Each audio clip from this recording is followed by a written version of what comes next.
right. So, uh, I've been talking a lot about ICE agents and their practices as of late, as they've more and more revealed themselves throughout Southern California. And me being a Southern California native, this video that I'm about to present to you hits close to home.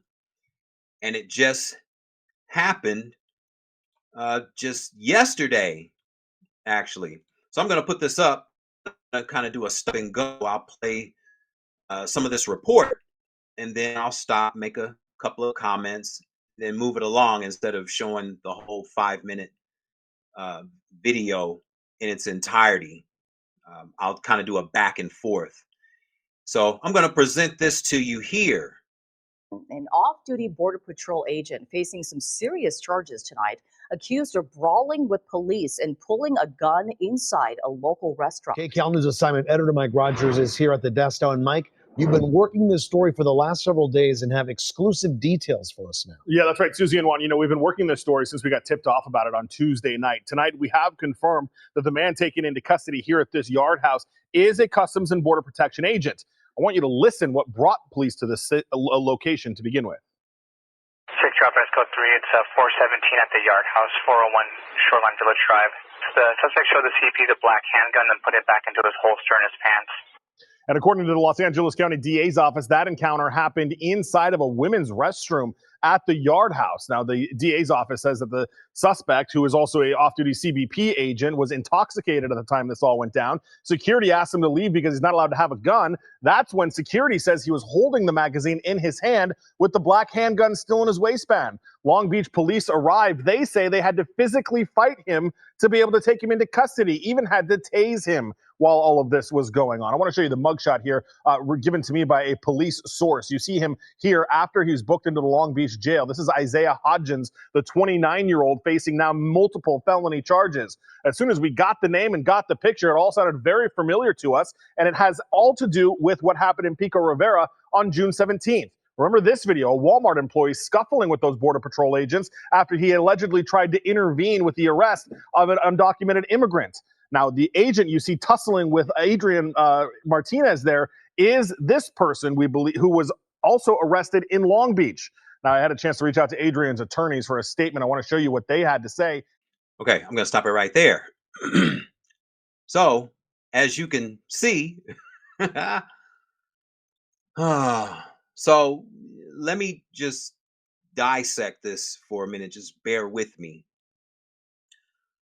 because this could be some vital information for those that are in the rest of the nation and they've encountered similarities to this report in their respective city and state. So, why are you fighting with the officers if you yourself are a government official? Were you too drunk and didn't know you were intoxicated? Many, if not most people that become over intoxicated or just intoxicated in general, typically it heightens their aggressions. So is that why you were fighting with officers versus peacefully explaining to them why you were following a woman into the woman's bathroom? You want to explain yourself to the officers why you were doing that while you were drunk? Oh, gosh. And this is supposed to be a Border Patrol agent or ICE agent, immigration agent, and you don't have your identification on you while you're carrying. California is not a carry state, so you can't just walk freely in public armed. It's illegal here in California. So for you to carry a weapon on you into a public facility and flash it but you don't have your identification. You don't have your identification. Again, too many discrepancies with people, predominantly men, some women, but predominantly men, that are telling the general public that they are ICE agents. They're identifying themselves as ICE agents. So you're supposed to know your policies. A federal agent is supposed to know their policies and all their code numbers and what they mean and how they implement them. They're supposed to know this, and other physical trainings and other physical tactics that you are to know when you're attempting to apprehend what you say that are violent criminals, illegal violent criminals. There are certain protocols that government agents follow. And if these so-called ICE agents, alleged ICE agents, are being identified from a previous incident, because that incident with the at the Walmart, that became national news. The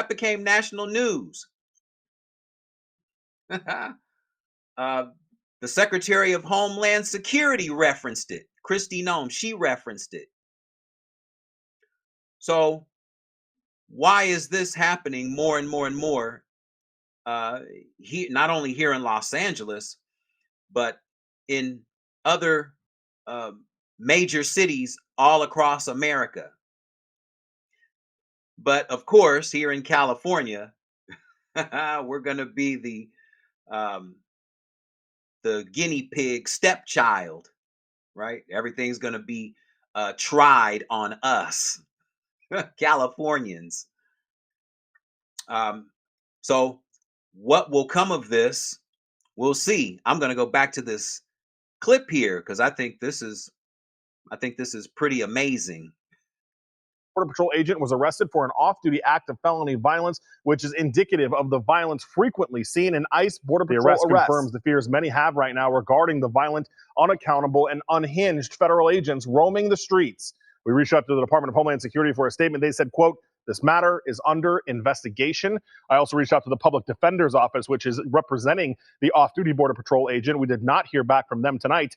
I want to point out one of the felony charges includes carrying a concealed weapon. A source tells me that the CBP agent did not have his government-issued CBP ID on him, which is what you must have if you are a law enforcement officer and you are carrying a concealed weapon.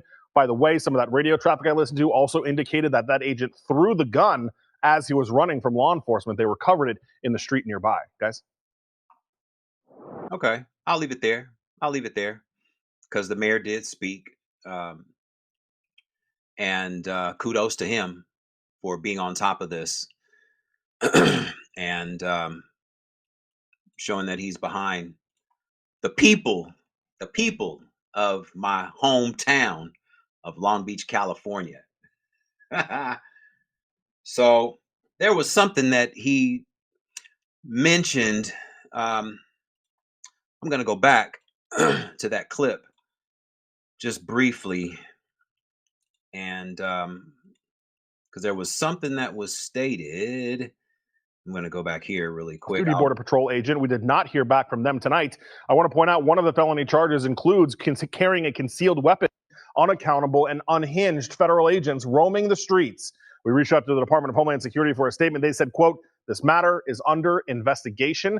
I also reached out to the Public Defender's Office, which is representing the off-duty Border Patrol agent. We did not hear back from them tonight. I want to point out one of the felony charges includes carrying a concealed weapon. A source tells me that the CBP agent did. Okay, so yeah, I have enough information now. My question is why? My question is why does a federal agent, off-duty federal agent, need a public defender Why would he need a public defender versus having Homeland Security legal legal teams or legal advisory from Homeland Security, since that's who they work for? But this off-duty agent has to resort to having a public defender, a public defender, versus having Department of Homeland Security law firms. So again, who are these agents that are picking up people randomly off the street? Remember, in the Donald's first term, the Donald, remember in his first term, they were picking up people off the streets too, in these black vans, unmarked, with their masks on. Remember, they were snatching people then, but we seem to have forgotten about that. Now they're doing it now, and it's more blatant in our faces. So who are these agents? Who are they? Now will we know the identity, more of the identities of these supposed agents that aren't following exact protocols, following women into the women's bathroom while they're intoxicated and drunk? Oh gosh. So yes, keep asking for identification, and get visuals of who these men are, because again, these are predominantly men of all shapes and sizes. It seems, as it appears. So we'll see what comes of that, but these are questions that need to be considered. Why are you fighting other police officers if you're a federal officer yourself? Why are you throwing the gun out or throwing the gun away? Why are you throwing the gun away if it belongs to you as a federal agent? Why didn't you have your ID? Why didn't you have your ID while you're carrying here in California, which is not a carrying state?